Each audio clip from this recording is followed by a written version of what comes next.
This summer, two friends and I rented a hunting cabin in the woods. Early in the morning on a day off, we packed up and drove there. It was a long drive. My friends decided to get some sleep and I got behind the wheel.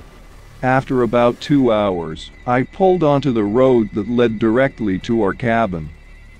The road was terrible, and the bumps woke up my friends. They started talking about the upcoming hunt. To be honest, I had no intention of killing animals. I was interested in the beauty of the place. I am an amateur photographer and keep an online journal where I post my pictures. Soon we saw a small diner on the side of the road. It was already 5 p.m., and we decided to stop and have a snack. When we got out of the car, we were surprised to notice that instead of a guard dog, there was a wild wolf sitting on a chain. I took out my camera and took a picture of it. Then we went inside the cafe. Besides us, there was another elderly woman in the diner. To be honest, she looked a lot like a witch from a movie. She wore a dirty, insect-ridden dress, her skin was wrinkled, and her right eye was glassy. Noticing me looking at her, she turned to our table and started laughing. With her left hand she pulled out her glass eye and started licking it. It was an unpleasant sight. My friend took the camera from me and, saying, "Smile, sister," and took a picture of her. Apparently, she didn't like it, because her face immediately turned angry.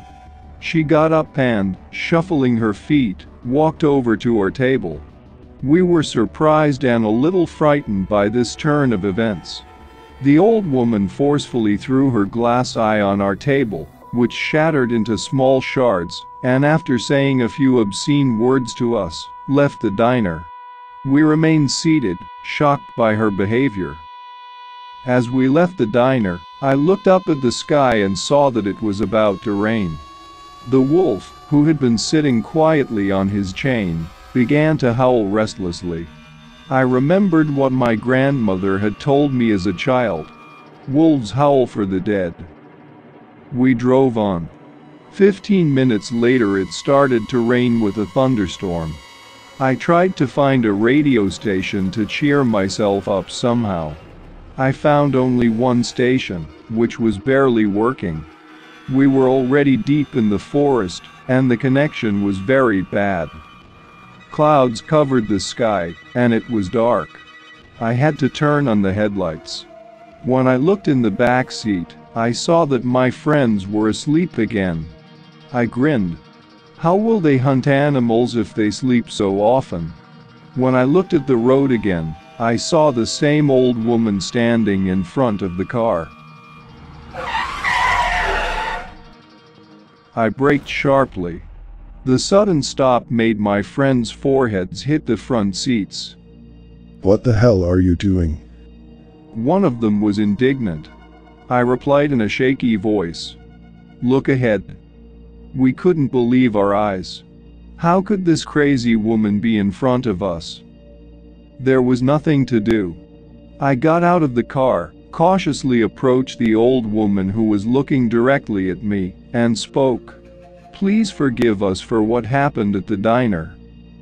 She didn't let me finish. She swung around and hit me in the face.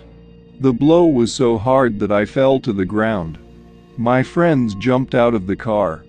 The first one started lifting me up, and the second one started yelling at the old woman. She stood still and laughed. My friend swung his fist at her and wanted to hit her, but the old woman opened her mouth, and a swarm of bees flew out. They swarmed all over his face. I couldn't believe my eyes. We froze at what we saw, unable to move.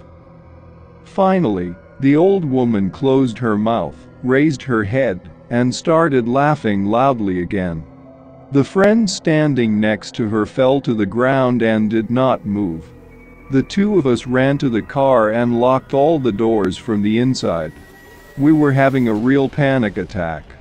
I looked out the window but didn't see the old woman. My heart was pounding like crazy. My friend started looking in his bag for a phone to call, and I moved from the back seat to the front seat to get out of here. When I looked up, I saw that the woman had reappeared in front of the car. She had the ignition keys in her hands. She was waving them around and laughing. We stared at her with our mouths open. Then I turned to my friend and saw that his face had begun to melt like ice in hot weather. "Your face?" I exclaimed in horror. He touched his hand to his face, and it stuck to his palms. He tried to pull his hand away, but the skin stretched like rubber. At that moment, I lost all hope of getting out of here alive. He was foaming at the mouth.